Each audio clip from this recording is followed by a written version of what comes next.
last days, unsung and lost, invisible to history.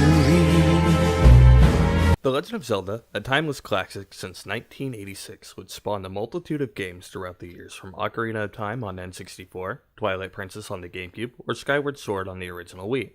And now, 41 years later, we received the release of The Legend of Zelda Breath of the Wild. After 3 years of waiting since the showing of the game at E3 2014, we finally have it, and let me tell you, it was worth the wait. Don't believe me? If we look at the Metacritic, The Legend of Zelda Breath of the Wild now has the largest number of perfect review scores of any game tracked by the site.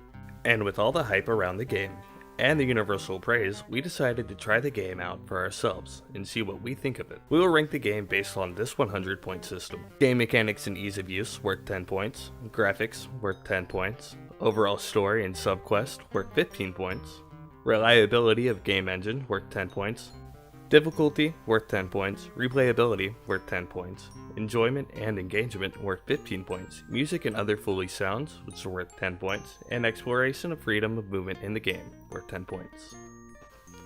Game mechanics and ease of use. The Legend of Zelda Breath of the Wild stands out amongst all other Zelda games. Despite being a game praised by others for its new innovations, there has been one overall complaint said time and time again. There's a learning curve. Whether you're a beginner or an expert, The Legend of Zelda shows you no mercy, as it shoves you into a vast world and doesn't tell you anything about it. I myself have already completed the main storyline, and can say not only did it take me a few hours to learn the controls to the game, but I'm still learning things about the game 50 plus hours in. For example, at the stables, you can customize your horse with accessories obtained in the game, and even new haircuts. Despite the learning curve and the mechanics of the game I've yet to fully learn, I found the experience rather enjoyable. With little practice, these setbacks should not distract from the game, and you'll see yourself coming back for more. Trying to remain unbiased as possible, we think this aspect of the game deserves an 8 out of 10. Graphics. Imagine looking into the distance as you see the sun set and the moon rise. In the distance you can see torches that pave the walkway for a village, stunning waterfalls, and vastly changing climates filled with wildlife are what you can expect from Breath of the Wild. The creators and producers of this game have simply outdone themselves with the vast open world, but even though the scenery is stunning, it's only improved by their great lighting techniques. Breath of the Wild's beautiful graphics come into question upon further inspection, however. For example, the lack of anti-aliasing leaves you seeing sharp edges where they could be smoothed. We've also noticed when there is a lack of vegetation or wildlife in some areas of the map, simple textures can become more plain and bland. Despite this, there are a few places in Breath of the Wild where the game simply leaves you breathless, and because of this, we think it's fair to give this aspect of the game a 7 out of 10. Overall story and subquest worth 15 points. Take a glass from your kitchen and pour water into it. Don't stop, watch as it overfills. Much like that glass, Breath of the Wild is filled to the brims with content. With 900 Korok seeds, 120 shrines, and 76 side quests. There's always something to do, the main story itself easily taking about 40 hours to complete. The world of Breath of the Wild is truly a living, breathing world, with cinematics that practically force you to explore the world so you can learn more about Link's place in the world. Almost everything you do has its own consequences to follow. The closest Zelda game in regards to Breath of the Wild would be Majora's Mask. Not only will you be thrown into this game with no idea what you're doing, but as you play along, you will be engulfed in a story so rich in detail, you'll be coming back for days just to see what you can find. After saying just that, we want to give this part of the game a 15 out of 15, but sadly, there's DLC. Not that DLC is bad, we personally believe that expanding on a game after completion is amazing, and a great incentive to buy the game itself, so long as the content's being worked on post-game. As you probably already know, there is a summer and winter DLC pass for Breath of the Wild, which is valued at $20. This content is not dislocked, and we think that's great, but there is a problem, that being the lack of information on the DLC itself, and the features that should have been added to the game anyways. For example, with the Summer Pass, we should be getting a new hard mode, which has been included in a lot of Zelda games as Master Quests. And new map features, whatever that means. Moving on from that, there is one more form of DLC that not everyone has thought about. Yep, in order to unlock all the actual content in the game, Nintendo is forcing you to spend another $60 for content that should already be placed in the game. For example, Epona is one of the best horses in the game, but is amiibo locked to the Super Smash Bros. Link amiibo. And as we stated earlier, finished content should already be placed in the game. It's comparable to buying half a disc and then paying another person for another half of the disc that should have came with the disc in the first place. Shortcomings aside, we have generally mixed feelings about where to place this, but have ultimately decided that 11 out of 15 was fair. The Legend of Zelda Breath of the Wild has many great things going for it, whether you're on the Nintendo Switch or the Nintendo Wii U. For example, the game runs at 900p and 30 FPS on the Switch, and at 720p when using the built-in screen. Granted, the system is confirmed to run at a full 1080p when docked. Being a AAA game and a first-party game, you would expect the game to be running at least 1080p.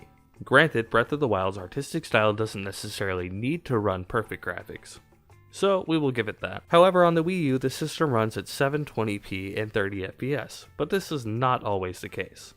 While we have played both versions, we have noticed some significant problems on the Wii U, with the frame rate dropping substantially. It has caused my death in the game more than once.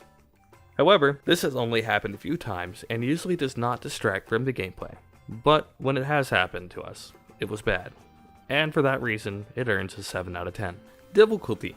The difficulty of Breath of the Wild can be described like a U-turn, at least for us. The game itself, as we stated earlier, has a steep learning curve and starts off with most creatures in the game able to one-shot you and send you to an early grave. However, you will find as you progress in the game, enemies become easier to defeat, and you die far less frequently. That, however, does not make the game any less difficult, as some monsters scale to your level. Not only that, but there are many other things to consider when playing the game. If it's raining, it's harder to climb. Actually, it's impossible to climb. Let's just be completely honest. I had to wait at Zora's Domain for like 3 hours. It was not fun. I didn't want to teleport away and come back and wait for the rain. I just waited for 3 hours because I was stuck next to a fucking river and a cliff. If it's raining, you can't climb. But easier to sneak, and if you're wearing too much metal, you can be struck by lightning. Or you could run out of stamina and drown, or run out of stamina and fall to your death, or, just get fucked over by a guy. The guy will just punch you. Done. Breath of the Wild takes skill and strategy, if you plan to master it. There are many things to consider while playing, and every decision could lead to your destruction or success. And for that, we gave it a 10 out of 10 on difficulty. Replayability. Although Breath of the Wild is filled with content and the world seems vast with many things to do, I can't help but find myself worried. What happens after I beat the game completely? I could explore, but what would be the point? But for now, I'm still finding shrines and side quests and continuing to play the game for all that it has. And with the new DLC coming this summer, we will be getting the new hard mode. Maybe we will have to restart and do it all over again, giving us countless hours of more gameplay. And we can't forget that there's also a new story coming in winter, so even if I beat the game, I'll still be coming back for a whole new adventure soon. Nintendo has found that sweet spot where even when you're done, there's more to come. Believe us, we will be coming back, and for that, we gave the replayability a 10 out of 10. Have you ever been doing something fun only to look at your clock and find out that 2 hours have passed even though you've only been playing for 5 minutes? That's every time we play Breath of the Wild. This game will have you fully immersed and in suspense as you work your way through the game. We have yet to play the part of the game where we aren't actively engaged with the game.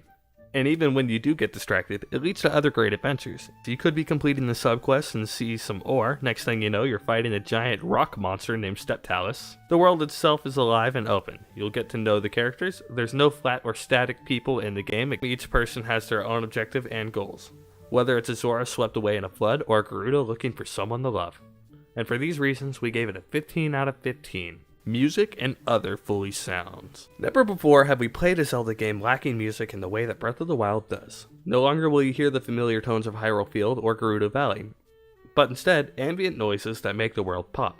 You could hear the grace of a waterfall, the sound of the wind, or the calls of birds cleaning themselves in the water.